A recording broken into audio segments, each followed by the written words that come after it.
Hello, guys. We're back, Southern Belle Humanism.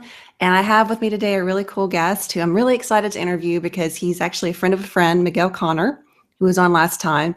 His name is ScottS.Smith. He's a freelance journalist. He's written over 1,600 articles. They've appeared in 175 media sources such as Los Angeles Magazine and Investors Business Daily. He has specialized in interviews of famous people, and his subjects have included Bill Gates, Meg Whitman, Stan Lee, Richard Branson, and Kathy Ireland. So he's interviewed a lot of famous people.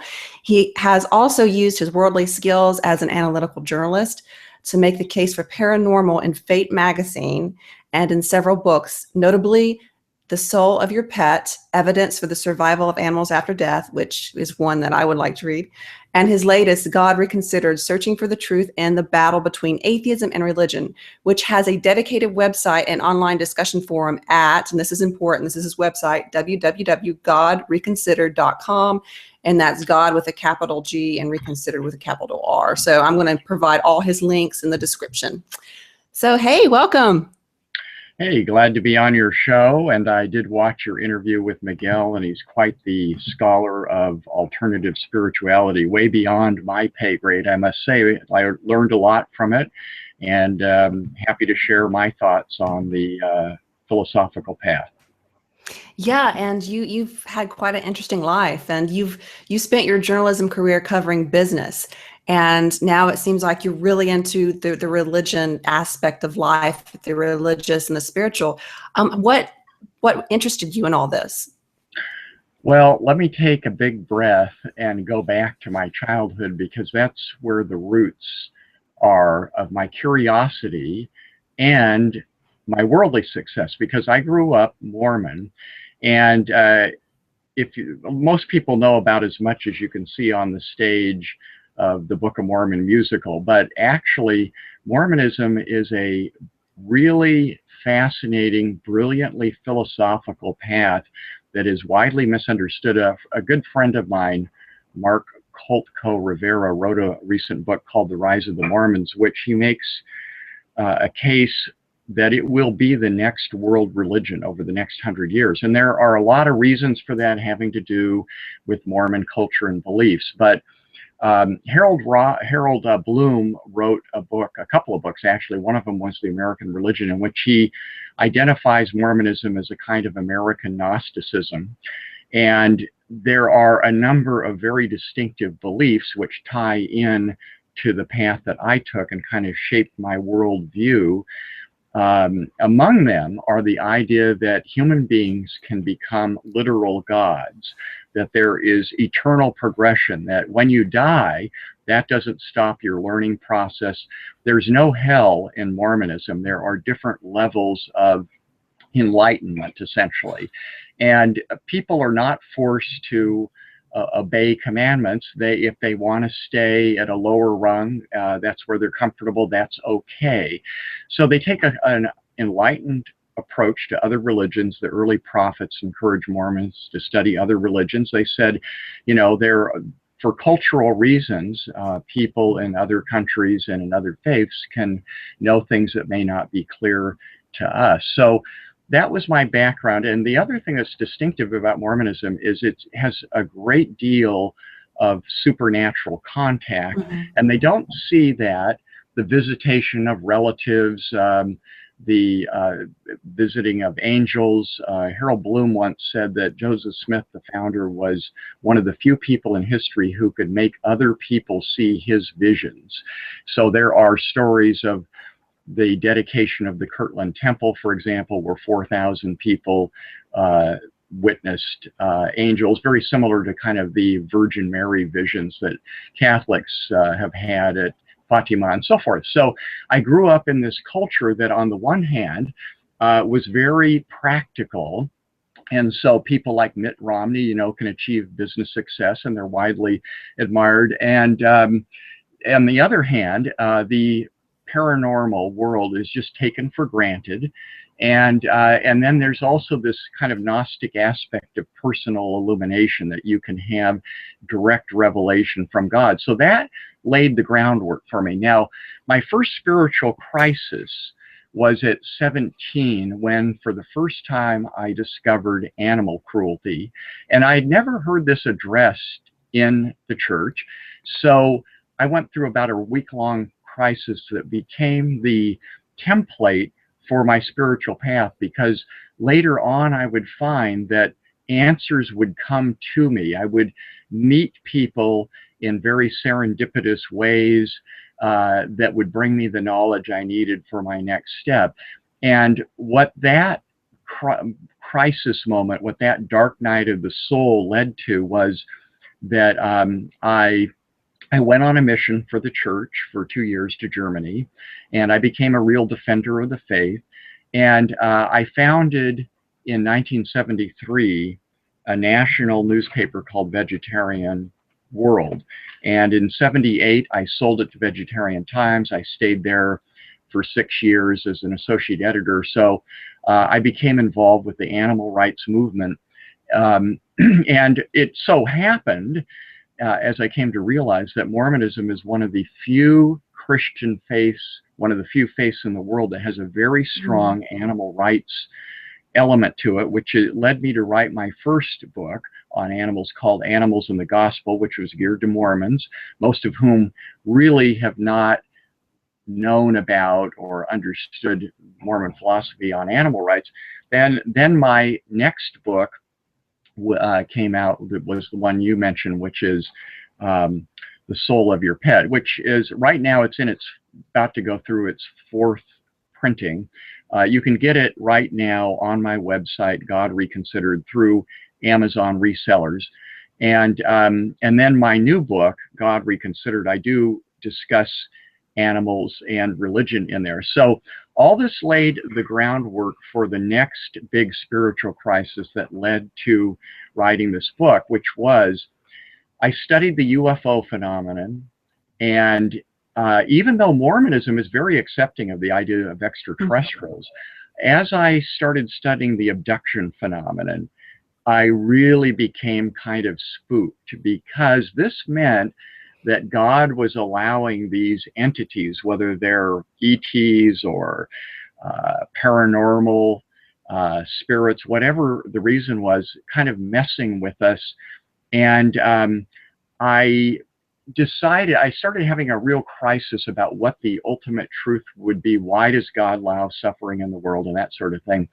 And that led to an interview and a mystical experience in 1989, in which I was given direct knowledge of the duality of the world, that there is not a benevolent God who put us on this earth so that we could exercise our free will.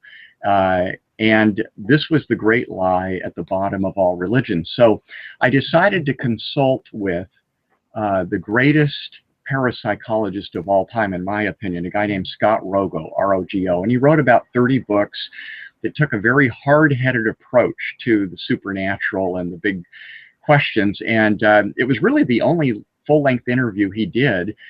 We touched on everything. And the bottom line is that a few weeks later, he was murdered.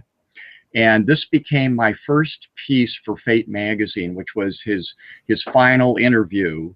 And then I went on to write for UFO magazine, and I had a wild, wild career.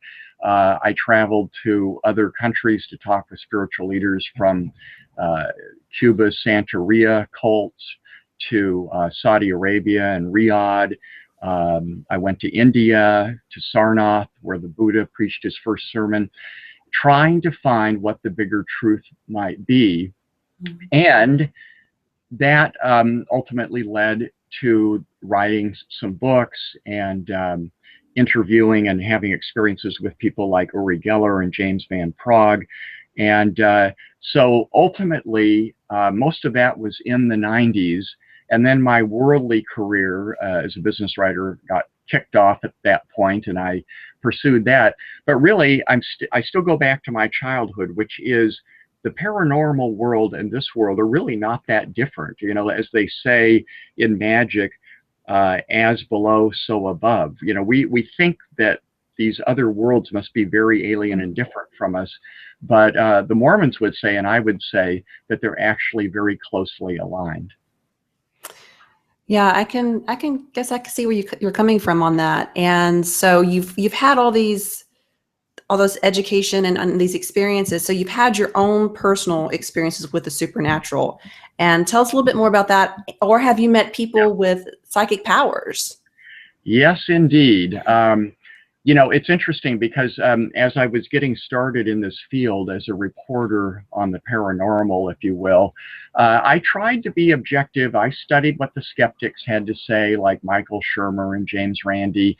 And when I had my interview with Uri Geller, for example, I read Randy's expose on him and went into the interview with a lot of tough questions. But there was a problem. Namely, Randy said, well, here's how you can get around Uri Geller's tricks. You know, like he watches the top of your pencil as you're making a little figure that he asks you to draw, and then he can guess what it is you drew. So I made a point of going in the other room, turning my back. He couldn't know what it is.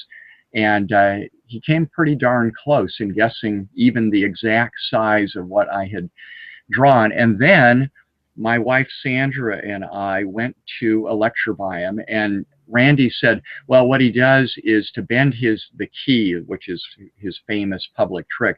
What he does is he has a little chemical on his finger and he touches the key first, and that starts to bend it. There's only one problem with that, and that is he did not touch the key. We were 100 feet away and we saw the key bend.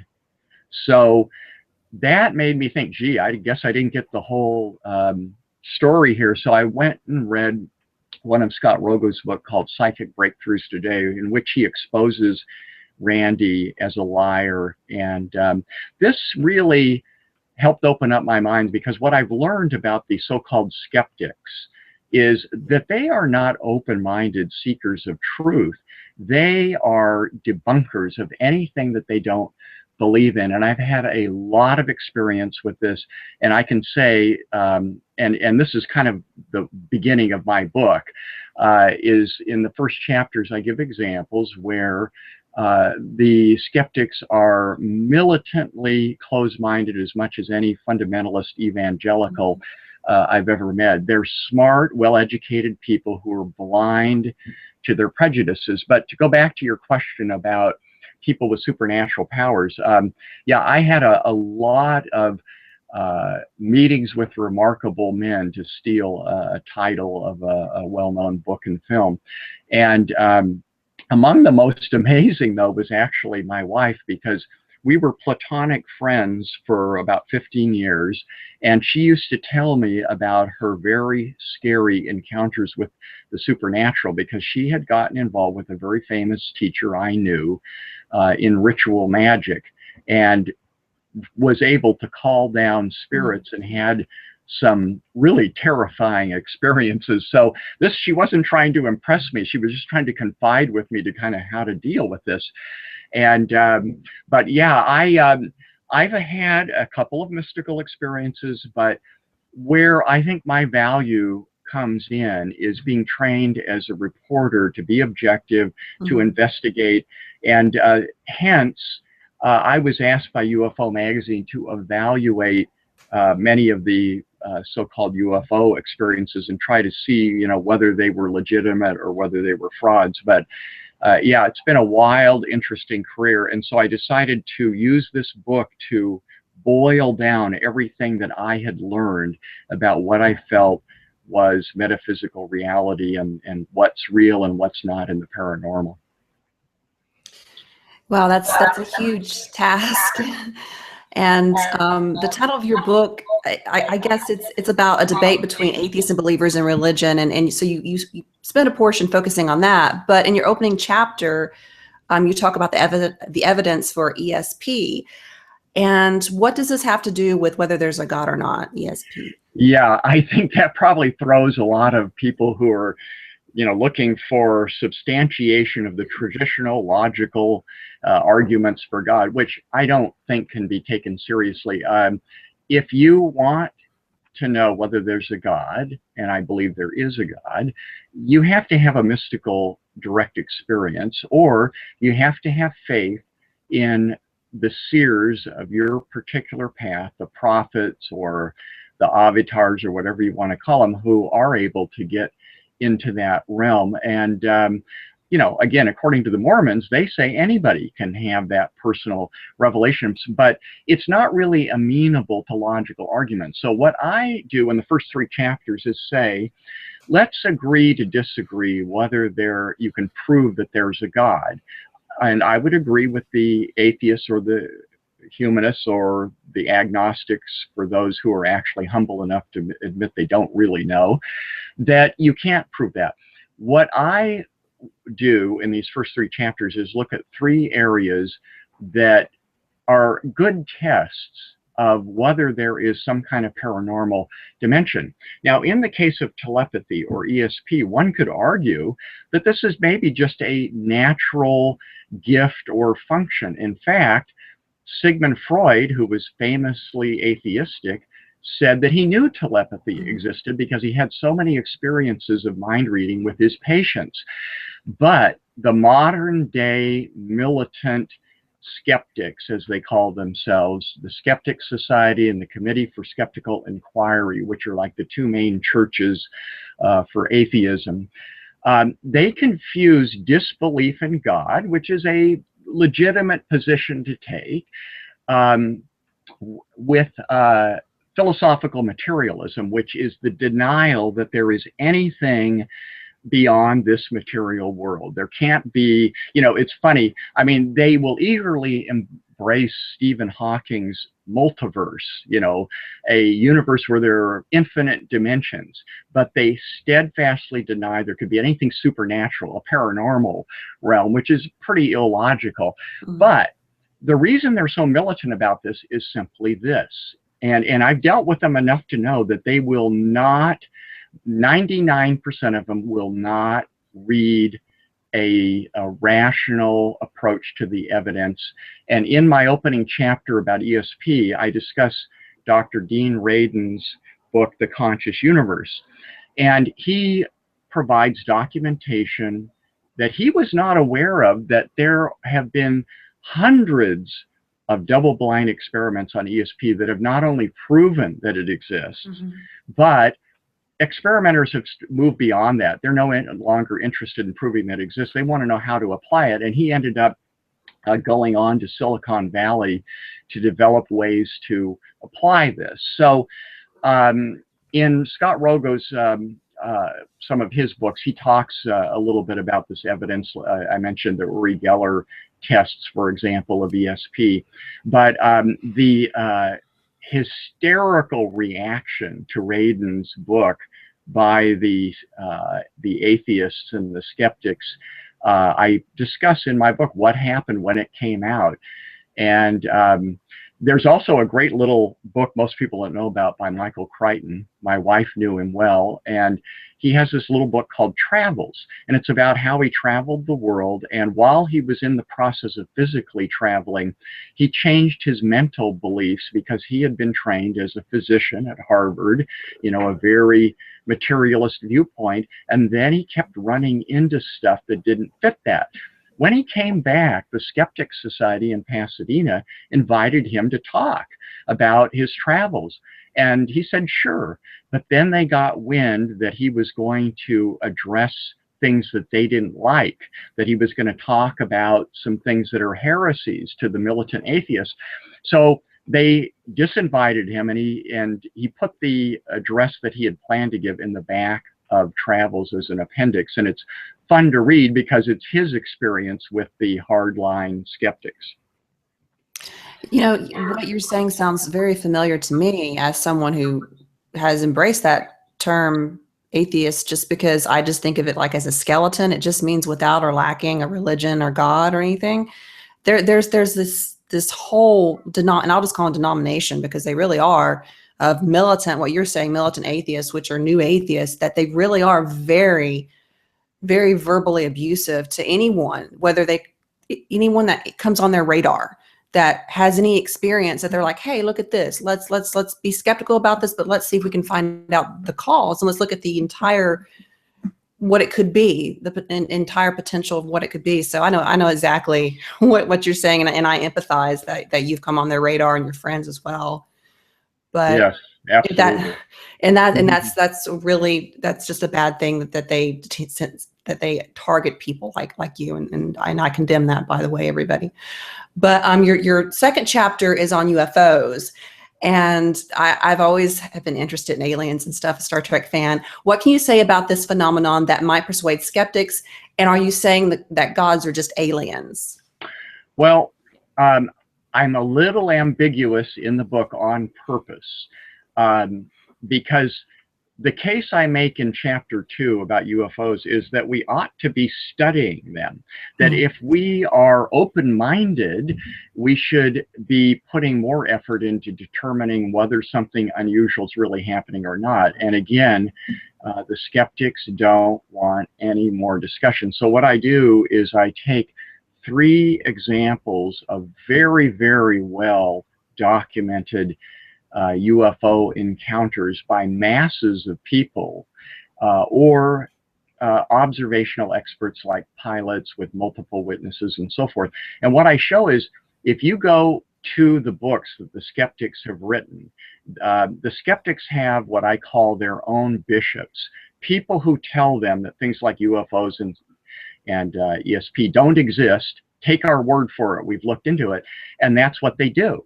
You know, they just say, well, so-and-so at the university said there's no evidence for these things, so there isn't.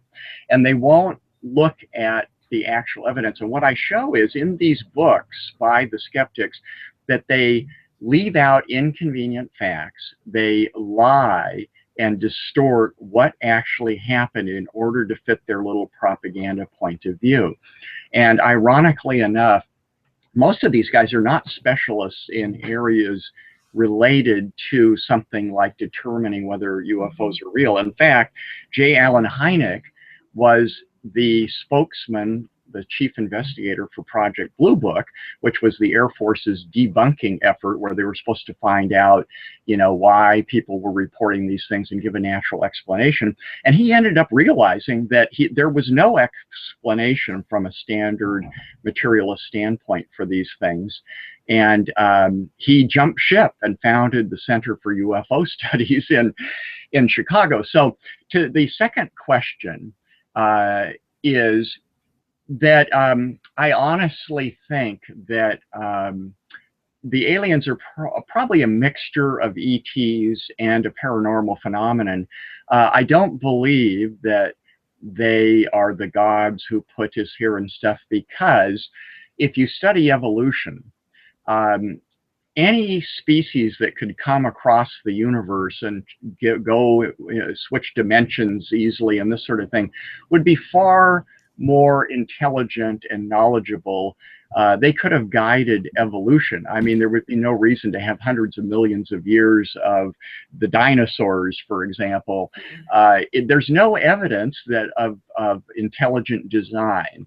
So I'm very skeptical about these as simple ETs. Now, what is clear is that these spirits, that appear to people like the Virgin Mary visions or Joseph Smith's angels and the angel Gabriel who appeared to Muhammad and so forth, is that entities that are either ET or maybe spirits like the shamans believe in, are very intent on getting us to believe mainstream religion.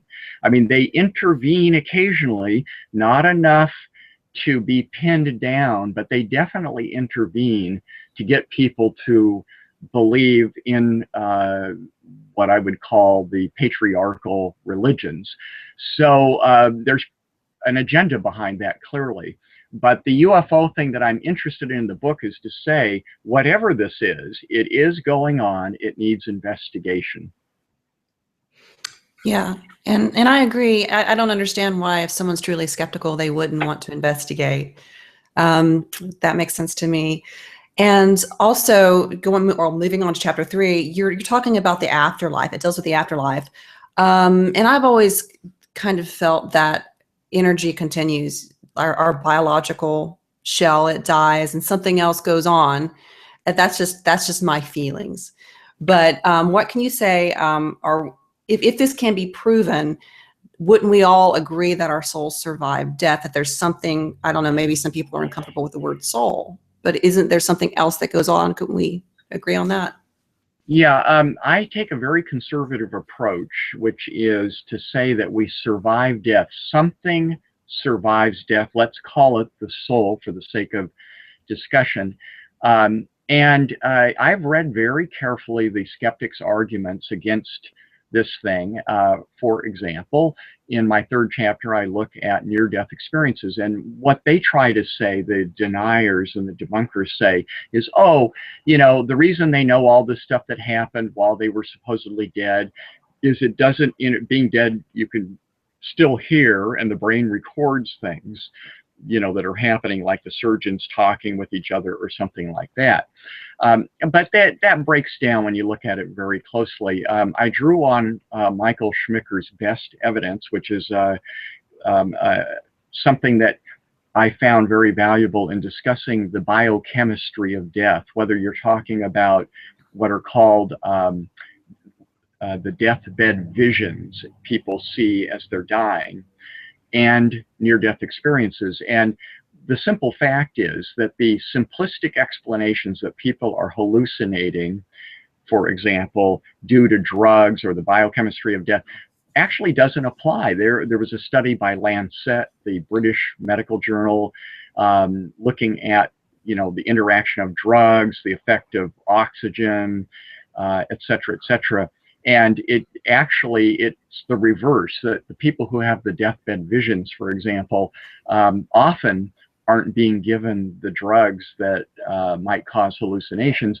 And in the case of near-death experiences, there are many examples of people who left their body and they went into another part of the hospital or another part of the city, and they overheard conversations, which maybe you could explain by ESP, but since the skeptics don't believe in ESP, they can't resort to that. And there are, we can also point out that the report of ghosts is universal in human culture. And there are many ways that you can test these things. The Borley Rectory case, for example, in England has about 100 witnesses.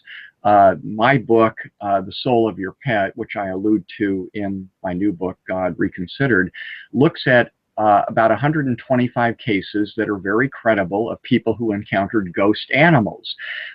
For example, a very prestigious professor of veterinary medicine at Purdue University told me about how when she was a young vet, she was called out to a ranch to treat a sick horse, and she informed the owners they needed to move this horse away from their other horse because it was contagious. And they said, "What other horse?" And she described the horse in the next stall, and they said, "Well, that horse has been dead for a long time, but these two horses were together so in life, and they were close to each other." So the theory was, well, you know, maybe this the ghost horse came back in the moment of health crisis for the horse that she was treating.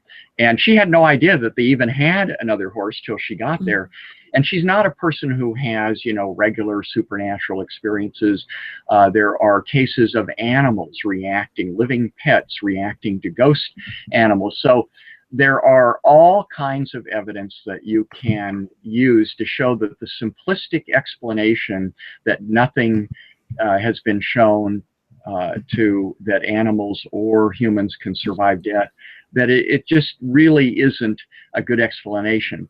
What happens after that is an entirely different matter, and I don't tend to get drawn to trying to explain that or elaborate, because I think that even the Gnostic seers didn't know everything. I think that the various prophets and so forth are all feeling the cosmic elephant, different parts of it, and coming up with, you know, different theories.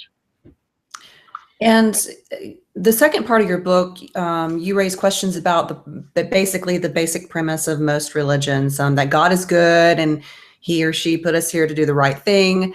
What's your argument against this consensus? Yeah, this is the hardest thing for people to get their heads around, and it took me 20 years to really understand it. In order for people to feel like they have a purpose in life, the mainstream religions have told them that you need to believe in a good God who put us here on earth so that we could exercise our free will and show that we're loyal to God and then be worthy to join him back in heaven. That's kind of the rap. And you can adapt this east and west.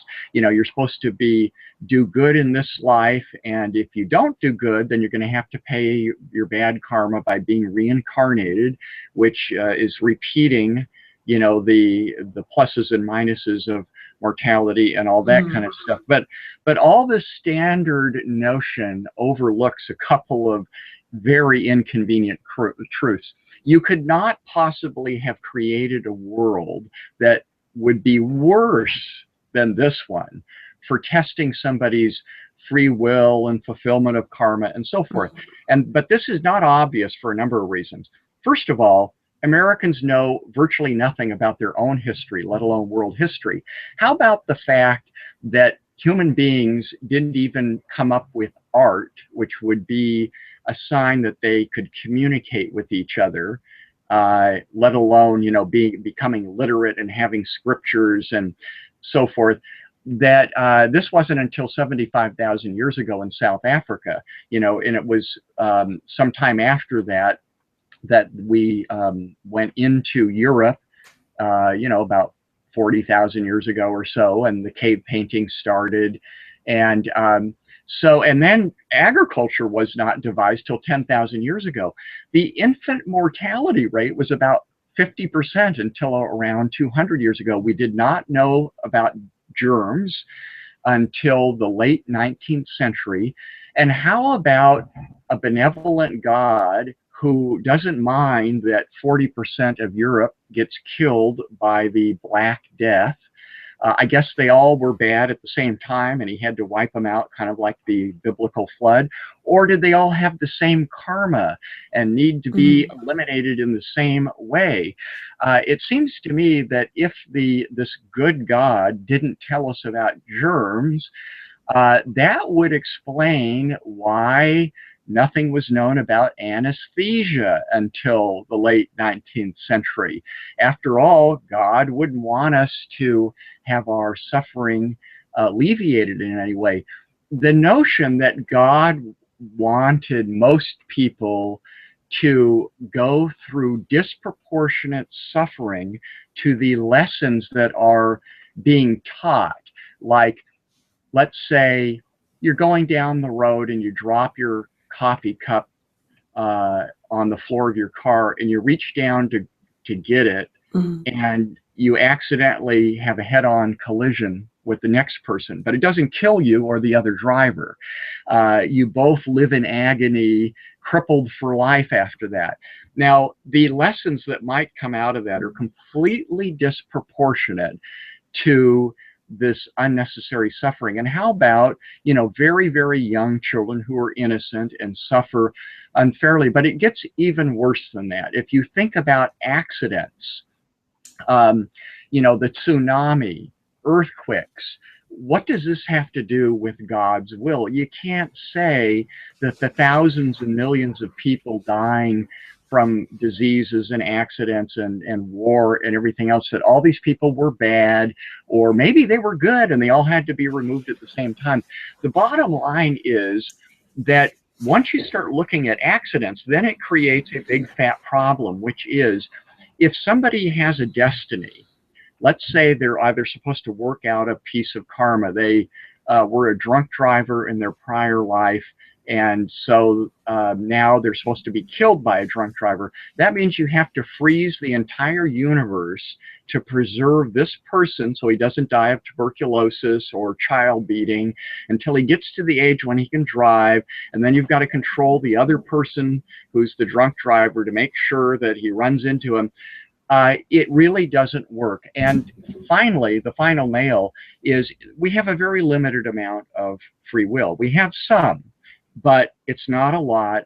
And so the notion that God put us here, starting from the beginning of humankind, maybe 100,000 years ago, there have been 70 billion people who have lived, and of course, most of them never heard of Christianity, and most of the Christians aren't good Christians. The notion that this good God sent us here so we could be tested and be worthy of coming back and so forth makes absolutely no sense. But it's a very hard thing to A, understand, and B, then to have kind of a hopeful viewpoint about, the purpose of life. So I would argue as a Gnostic Christian that you can have a purpose in life without believing in the great lie that God is good and we're here by anything more than an accident. So that's kind of like in the meaning of life, kind of sorry, I'm hearing a little bit of echo, my bad. There's a little bit of adversity, or I guess I should say overcoming adversity and becoming better individuals is part of like becoming better individuals instead of trying to be realistic and negative. So that kind of plays into it. Like that adversity is going to make you a better individual. Is that kind of what you're saying? Yeah, you can, and religious people will make this argument that, you can learn important lessons out of adversity. But what I'm saying is, absolutely, there are spiritual life lessons to be learned from the difficult things you go through, but they're not proportionate to the vast suffering from something like cancer or the Black Death or something. So we should make the best of our lives, and you can have a very positive outlook on life. And frankly, I think it's liberating once you realize that there's no big 10 commandments hanging over your head and you're going to go to hell because, you didn't pay off God for the sins of Adam and Eve and so forth, or follow Sharia law in Islamic countries. Once you realize that all of the traditional religious stuff is nonsense, then it liberates you to be a good person. And in fact, the Gnostic movement throughout history did have very good reputation as being moral people. They did not have to have Jehovah standing over them with the cosmic whip in order to be good. And this is something that humanists would agree with. But there are good things to learn. You can have a spiritual life. It just, this conventional religious path doesn't really make sense. And you do have a lengthy chapter, and you're basically questioning the claims of traditional Christianity. When we think of traditional, I know that everyone thinks of Catholicism or Baptist, Episcopalian, Church of God, Pentecostal stuff. Basically, you really critique that their one main claim that they claim to be the true religion, and they're the true religion of all.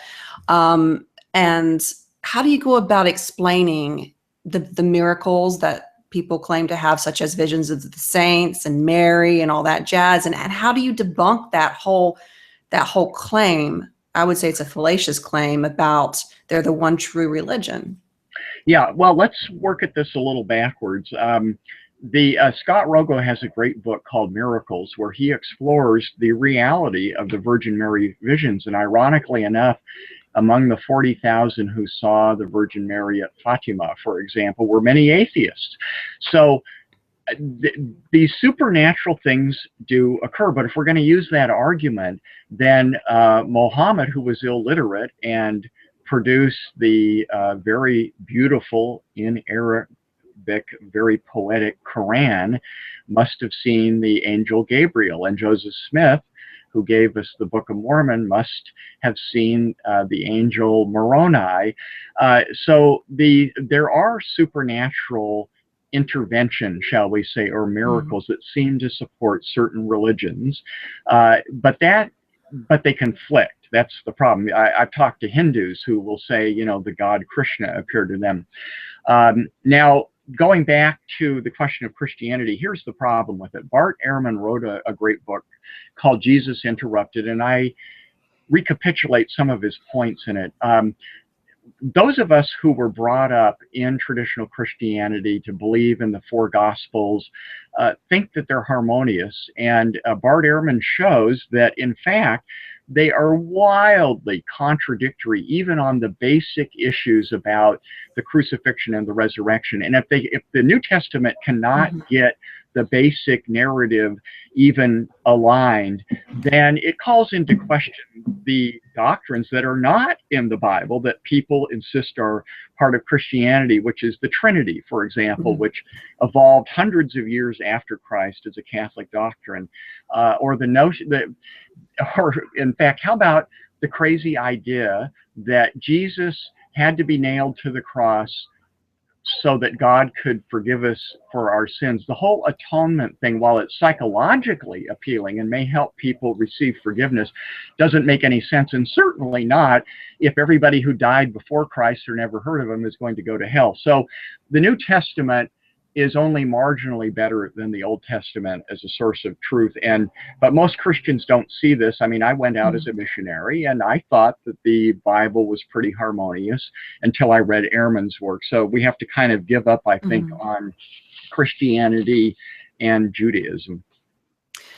And, you know, it's interesting because I've seen a lot of people who have been hurt by mainstream Christianity, or they're looking for something else, or they're going on some kind of seeker quest. And I guess I've seen that a lot in the New Age community. But one thing personally that I've experienced, like I'm a big fan of yoga, and to me, it's just a form of exercise. In fact, I was a certified Pilates and yoga instructor throughout grad school.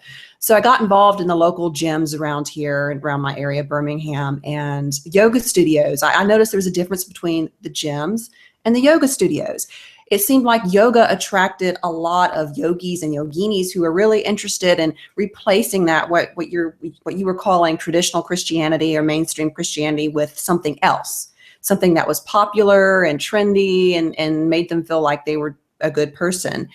And that's one thing that I've really seen an explosion of. And how do you address like all these people who are disillusioned with Western religions flocking to things like Hinduism, even Buddhism, for an example, but Hinduism? And it seems like a lot of these yoga studios seem to embrace that and encourage that. You go there just to exercise, and then you're receiving something else that you really aren't wanting to pay for. And also, I guess along with Hinduism, people are really buying into reincarnation too. So what's your thoughts on all that? Yeah, this will make me highly unpopular with the New Age set, but I'm a skeptic of reincarnation in both its forms, the Buddhist and the Hindu. And first of all, Scott Rogo in The Search for Yesterday demolished the evidence for reincarnation. And I'm not going to take the time to go into it, but I do have a chapter in which I discuss this. In fact, it's on godreconsidered.com as the free chapter to read about Hinduism. So there's no positive evidence, despite what people think. And people think they have memories, but it can be proven that most of these memories are inaccurate and don't really make any sense. And of course, most people don't have these memories. And when you hypnotize somebody to try to draw out the memories, then you're already contaminating the memory pool, as it were. But rather than argue about whether there is evidence and, whether birthmarks mean, on your neck means you were hung in another life or whatever it is, there are a lot of important logical problems with it. Reincarnation appeals because people say, well, the reason this is happening in this life is, I did this in the prior life. But that doesn't solve the problem of causation. Where did it start? In your first life, what did you do that was not connected to a private, your prior life? So the appeal doesn't really work on that basis. Now, with regard to the logical problem, if you accept what I said, that this world is not a good place to test people, that in order for somebody to carry out their destiny, the rest of the universe has to be frozen and everything has to revolve around you to work out your karma, because your free will and karma are going to be in conflict with other people. I could give numerous examples, but let's say you were a mass murderer in another life. Well, you certainly couldn't be subject to the whims of your neighbor who's a mass murderer if it's, if you're not around someone who's going to kill you at the right time. You can't die in childbirth or childhood if you're supposed to die at 18 or 40 or whatever. The logical problems are enormous. The accident factor in daily life and the problems with free will create problems for fulfilling your karma. But worse, if you're reborn, all it means is you're inheriting a new set of dysfunctions. Nobody in India, and I've been there and talked to people, would say India today is more spiritual than it was thousands of years ago, if you buy into the Bhagavad Gita and the Vedas. So the notion that we're gradually making progress through these lives, it's the other way around. Every time you're reborn, you're going to inherit a new set of diseases, dysfunctions, one of the 400 mental disorders. Americans don't really understand how much suffering and how many handicaps come with mortality. So there are all kinds of problems there. Now, what I would say is that rather than coming back to earth, if you don't spiritually develop yourself with meditation or yoga or whatever, prayer, then you will go to a lower level of the afterlife, and you will have an opportunity to progress there. Now, with regard to Buddhism, the problem with Buddhism that most people, there are two big problems most people don't understand. Number one is the predominant Mahayana version did not emerge until hundreds of years after Buddha, and it has very little to do with him in terms of what is actually in the original Buddhist scriptures. And the Buddhist sects radically disagree with each other on what Buddha taught. Some say you're already enlightened, you don't need to do anything. Others say that you've got to pray to Amitabha. They don't agree on anything, so there's no Buddhism. Now, what is central and what very few Buddhists seem to really practice or understand is that there's no self, there's no soul as we would understand it. Ken Wilber, who's a great philosopher of Eastern religions that I think everybody respects, said that basically there's no personality, there is no memory that reincarnates. It's just a set of magnetized karma. So if there's no self or soul in Buddhism, then there's no point in having a discussion really about reincarnation from any standpoint. And I don't think it. But, you know, a lot of Gnostics would not agree with me on this, and maybe some people are drawn back into this life by physical attraction, but karma, I don't believe it really works out very well. I had someone who is, she's rather secular too, and she had a really interesting take on karma. This is what she told me, and I really liked it. She said, karma is just simply a numbers game. In this lifetime, if you go around stepping on people, eventually you're going to find a bigger bully. And I really like that because it took the whole, you know, new agey thing out of karma, you know, and just sort of made it make sense to me. And there is a central concept in most religions that is true. And so what I tell people is, follow your bliss, follow the path that you feel fits your view of the world. And I believe it's important to have a spiritual path. Sam Harris even wrote a book saying atheists could have a philosophy like spirituality to guide them, a big picture to their values. Yeah, and it's interesting because you're bringing up Sam Harris, because that's going to bring us to our next point. But before we go there, what do you think, and talking, you just made me think of this. Like you mentioned the multiverse earlier, how some atheists are okay with the quantum, I guess it's a quantum physics theory, the multiverse, and there's a lot of that in the New Age movement to embrace that. That's how they sort of try to, and I've heard this before, and I'm not an expert on what they're saying, so forgive me if it seems choppy, but they seem to say like that sort of proves reincarnation. Have you heard that argument? Because to me, that's kind of, I don't know, that's kind of stretching. Are you saying the humanists say that maybe there's reincarnation, or the reincarnationists are saying that there's multiverse? That right there, the New Agers who believe in reincarnation. Yeah. Yeah. Well, again, I don't want to upset people. If there's a multiverse, certainly, and I've heard this from Buddhists, that, let's say the population growth in the world is a little hard to explain.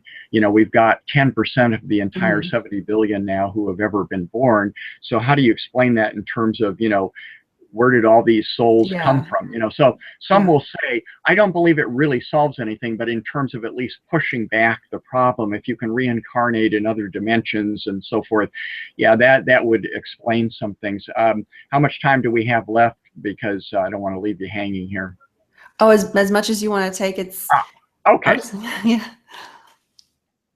But do you want to go expand on that, or do you want me to move on? No, I just think, I should say this as a Gnostic Christian. A majority of Gnostics would say that there's reincarnation, that people who don't follow the good path are going to be reborn, and if that's what they want to believe, that's okay. My book is not like most books about religion, in the sense that I was trying to find the truth for 20 years, and I'm sharing my journey. And as Jesus said, for those who have ears, who want to hear, this is the message. And so I don't think this will resonate for most people. It's not a core issue, but I felt I had to share my skepticism. And what I tell people is, the one thing that I'm absolutely sure of is that that our souls survive death, and that there are spirits that intervene in this world, and that there are good spirits and there's bad spirits and there are neutral spirits, as the shamans would say. So I call my version of faith Shamanistic Gnosticism, an interaction with the spirits. You might even compare it like to Shinto, for example. And I've been to Japan and talked with Shinto priests and been to the Zen centers and stuff like that. Clearly, shamanism has been with us from the beginning, going back, to the caveman days. So, we can debate the angels on the head of a pin. I love doing that, and getting into speculation and stuff. But for most people, I think we always have to go back to the basic things that are pretty provable just by logic and taking a calm, objective view of where are their disagreements. In my business career, part of my job has been to kind of sort out the nonsense from the facts. And surprisingly enough, even in dealing with spiritual things and the paranormal, that can actually lead you to some common sense conclusions, even if you can't absolutely prove something. I think most people, if they go through my book, will probably agree with the majority of my conclusions. But there's no dogmatism in my version of Christianity. People can believe whatever they want. And going back to Buddhism, and you mentioned Sam Harris, and I think you were talking about his book Waking Up, which I've read a lot of Sam Harris, and I tried to read that one. I didn't really get into it. I felt that it was just someone. Basically, there are some demigods out there, and I'm not saying that he is necessarily, but there's some demigods out there that are trying to control what you can do. Anyone that wants to embrace the label atheist or feels comfortable with it, they're trying to control exactly how you can be spiritual. And I think that is just as putting someone in a box as much as every religion, and they're doing the same thing that they claim Christians and everyone else do, basically. But basically, the Dalai Lama, this current Dalai Lama, has made Buddhism really popular. And like you said, a lot of atheists are finding it acceptable to sort of take that up as a philosophy, because it doesn't make supernatural claims, and it's a way to find inner peace. Would you disagree with this assessment, basically? Because and I think I already know your answer, because you already spoke a little bit to that. But what do you say specifically about? Well, Buddhism is very appealing to people who aren't really committed to the concept of God, because if you look at the original statements of the Buddha that were passed down orally, one of the core things, he was not somebody to be drawn into a lot of metaphysical speculation. Now, I admire that, I think a lot of Buddhists, like in the Tibetan tradition, would say that the gods are, that the manifestations are from our minds. This is kind of like Jungian psychology with archetypes and projections and so forth. However, Mahayana Buddhism, which came around the time of Christ, asserts that it's a secret tradition that was passed on because the world wasn't ready for it. Now, right there is a problem, because why would the world be more righteous and ready to receive the secret tradition hundreds of years later? I don't think, if you talk to scholars of Indian religious history, that anybody would say, that the people of the India area, hundreds of years before Christ were less righteous or more righteous. It seems to me pretty obvious that this was an effort to promulgate a religion that is filled with demigods. You look at Mahayana Buddhism, and by and large, I mentioned Amitabha as one of the Chinese Pure Land version is kind of their god, and you're supposed to do your ritual for it.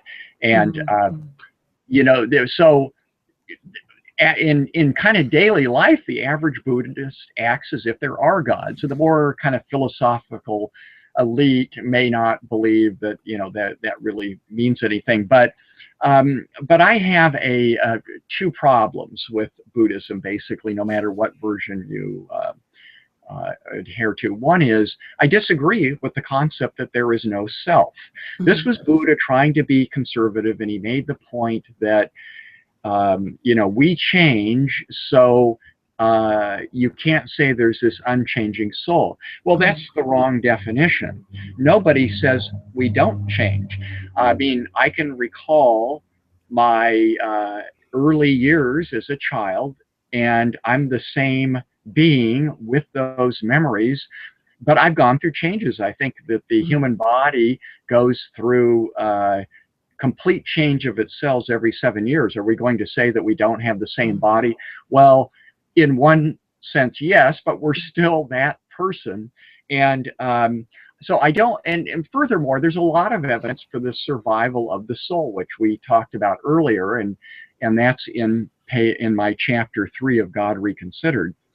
And so I think that contradicts the idea that there's no real soul. In any event, most Buddhists actually seem to ignore that, and they assume they're going to be reincarnated and so forth. The other problem I have with Buddhism is the notion that most of our suffering is due to attachment. Now, this is a perfectly sensible thing to say in terms of, getting attached to, let's say, unhealthy people or unrealistic causes, or somebody you fall in love with, and these kind of emotions.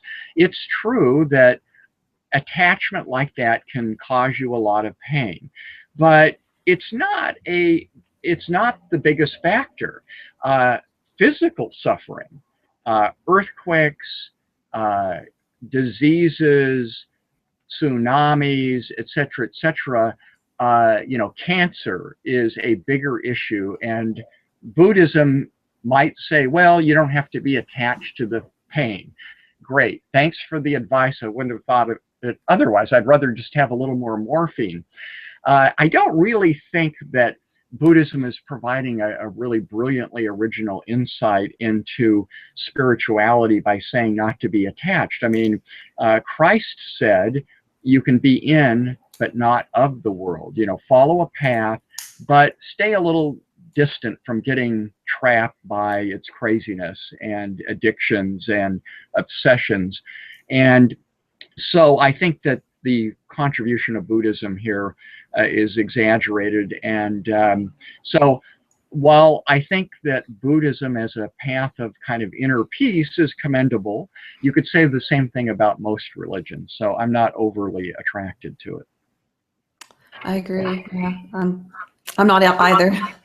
And toward the end of your book, you have some chapters and you go through a list of everything you've learned and embraced about Gnostic Christianity. And also you talk about the distinctions between it and other religions. So just for the audience, what makes it distinctive from other religions, and why do you feel it provides the best answers to all the big questions out there? Well, I say at the front of the book, in what I call the forewarning instead of the standard foreword, don't read this book if you're happy with your spiritual path, because I think uh, the other chapters we just discussed are going to disturb people, and I go through it methodically. So in the third chapter from the end, I do a summary of kind of to make sure everybody absorbed the points I was making. And I think that once you get to that point, then you can conclude certain things. One is that there is a supernatural dimension. The materialists are wrong about that. And once you accept that, then you have to think about religion and spiritual paths and what's likely to be true. So my conclusions were that there's no hell because it really doesn't make any sense. I mean, to pick the most extreme example, what good will it do the 6 million Jews who were killed to send Hitler to hell for eternity? Not one bit. It doesn't eliminate the suffering they went through and the pain that it was caused to their descendants. What are we going to do about the germ that killed 40% of Europe with the Black Death? Are we going to send the germ to hell? Hell doesn't really make a whole lot of sense, especially since cultures throughout history are so different in their values. So once you get at that point, then you have to say, well, all the things we talked about, the world being a huge set of accidents that don't allow you to fulfill your destiny, what does that mean? Well, it means this world was not an intentional creation. And as I show in chapter 4, which is the beginning of my looking at the issues beyond what the skeptics are concerned about, I show that evolution wasn't guided. There's no evidence of intelligent design. Now, if you, that's your black magic cat there? Yes. Her name's Gabriel. Yes, humanist witch, I guess we can say. Yeah, her name's actually Gabriel, by the way. Oh, well, maybe the angel reincarnated, who knows? So I would say that you have to assume that the world seems like one big set of accidents, and there is supernatural dimension, but it's not very consistent. I mean, you can pray for healing, and sometimes it happens, sometimes it doesn't. So what religion says that this world is an accident? It turns out to be something called Gnosticism, which I explain in my book, and there's also another great website called gnosis.org,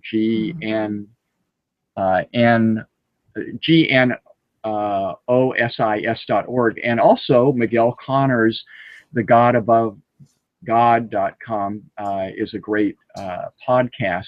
Bottom line is that it appears that this world's an accident. There is a book out by a physicist called Lucky Planet, which argues that there aren't even any ETs because this world really is unique, which is why we haven't found life on other planets that we could relate to.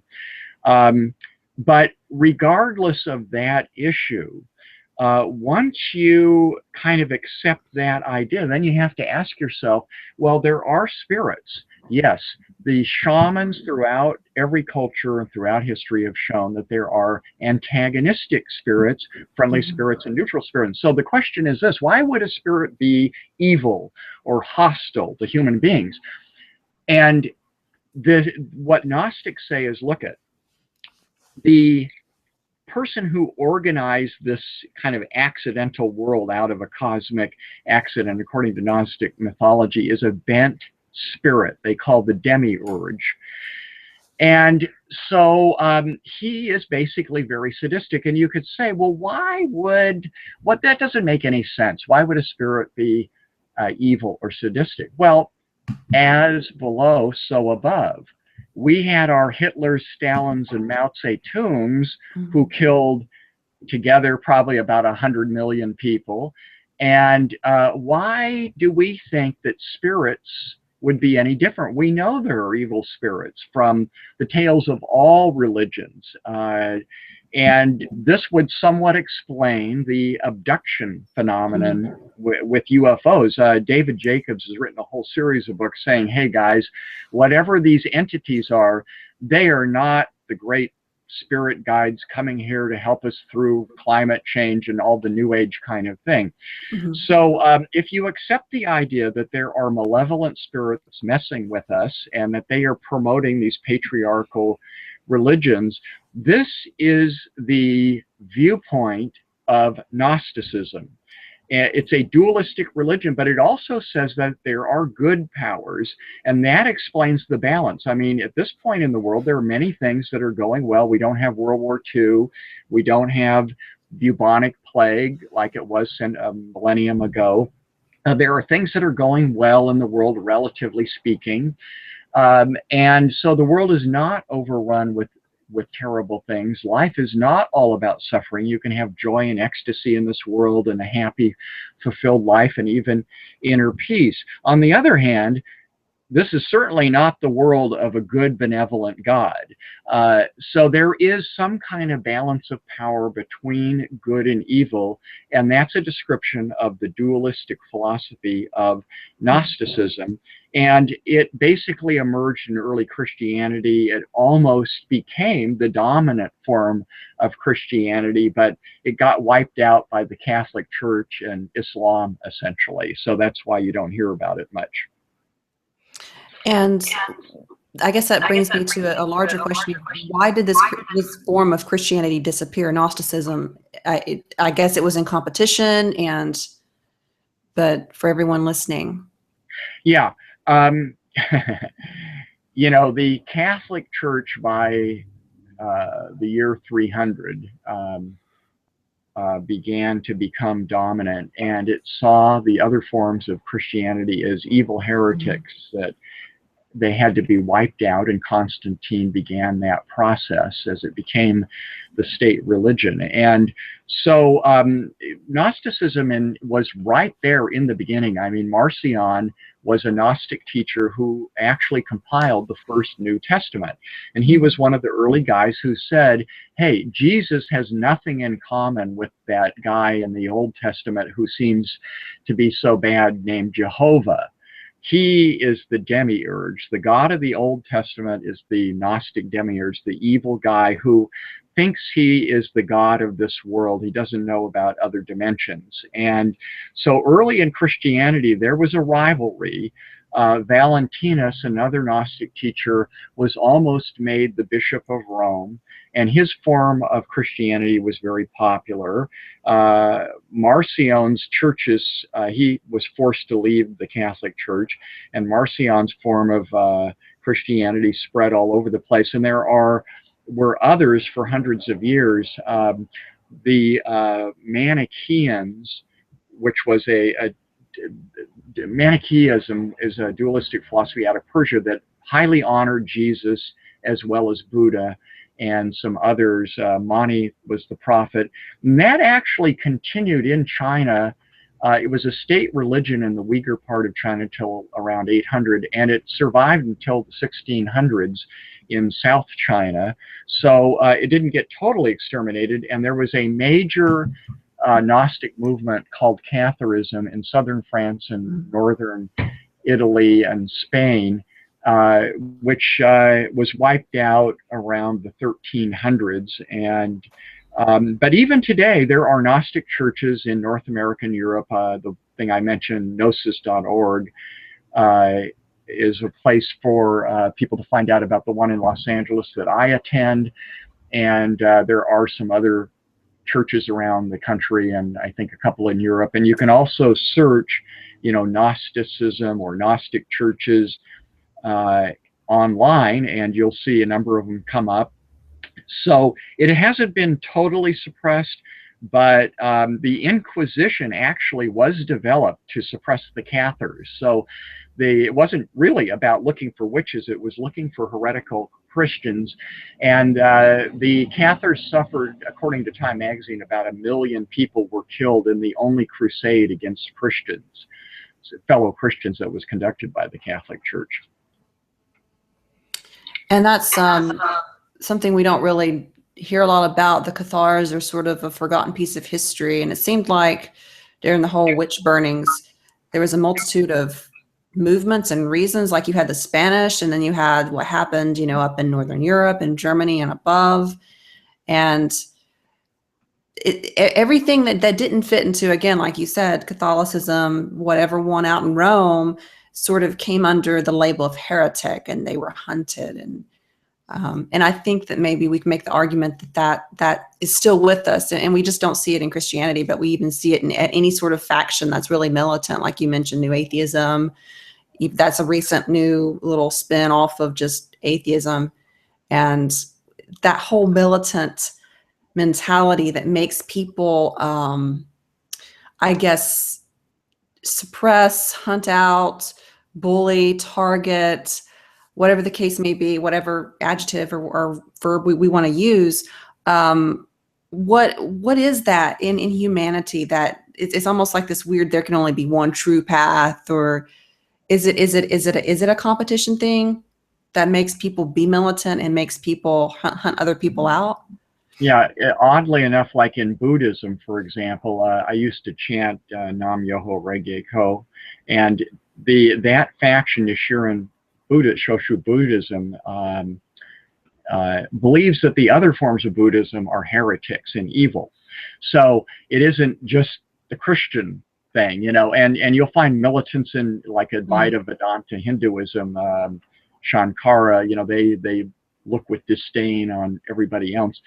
People like to feel like they have the truth. It gives them comfort.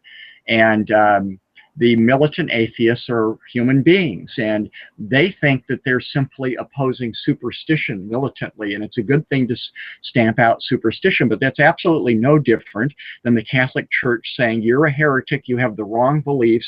And you could even carry this into the political correctness in academia. I mean, anybody who's been a university professor knows that, you know, you have a very narrow set of things that you can teach. You cannot offend the students or the other faculty members. You know, you can't say things that aren't popular and are essentially heretical. So liberals and conservatives across the spectrum of secular and religious belief love to have the feeling that they have the absolute truth and everybody else is on the wrong path and we need to stamp it out.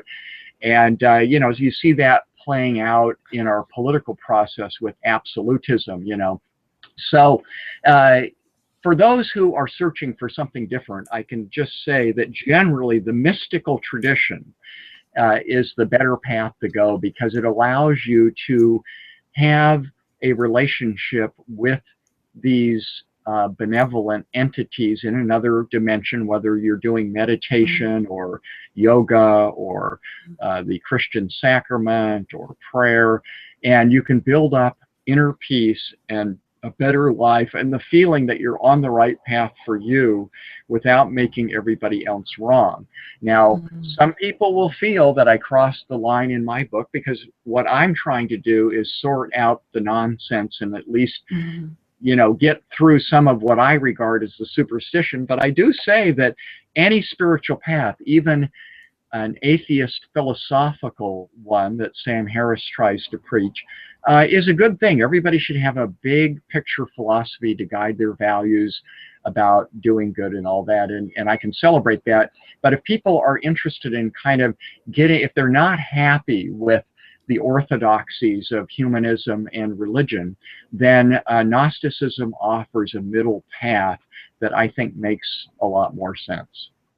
And lastly, how do you, I know that we've sort of, you know, we've talked a little bit privately and we've compared notes and kind of empathized with each other over the militants that we've seen. How do you basically respond, or how do you deal with, because everyone out there is going to be you're going to deal with a militant, you're going to run into a bully. How do you deal with militants? What advice would you give people in dealing with just hateful people? Yeah. Yep. I've run into the haters. And I would say this. Number one is self-awareness. The Greeks had two little slogans chiseled into the Temple of Delphi, which I visited, where the oracle was. One said, moderation in all things.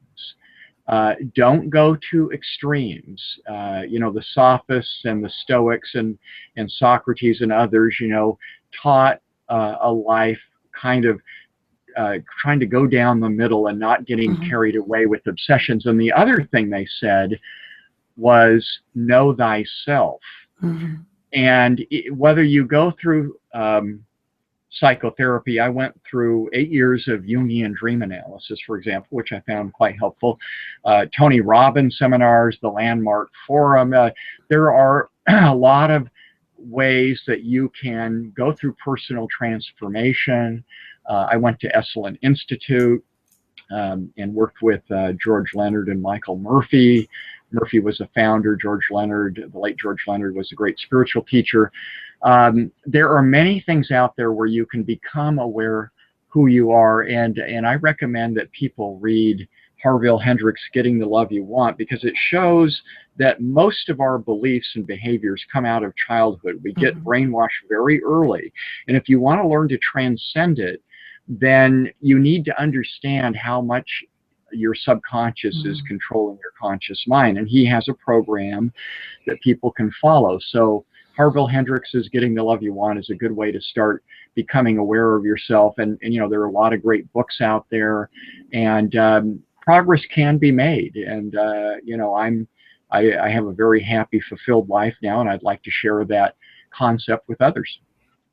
Cool. Very neat. And thank you for coming on and spending time with us this morning. Also, do you just want to give out your links? Yeah.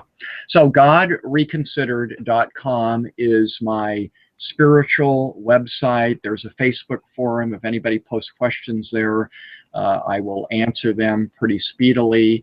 And there's a sample chapter, and people can get in touch with me by email there. I try to send all the traffic through there so that I don't have to, consult 10 different emails and websites and stuff like that. And, we haven't addressed everything, but if people have questions, send them to me, post them on the Facebook forum, ideally. I like other people to learn from a public discussion, but not everybody's comfortable with that. So if you want to share something that's bothering you and ask me privately, just send me an email. Okay, thank you. Thank you guys for watching, and ScottS.Smith for being on. I'm going to have his links in the description, so check those out. Until next time, guys. Bye-bye, guys. Thanks, Amber. Thank Bye-bye. you.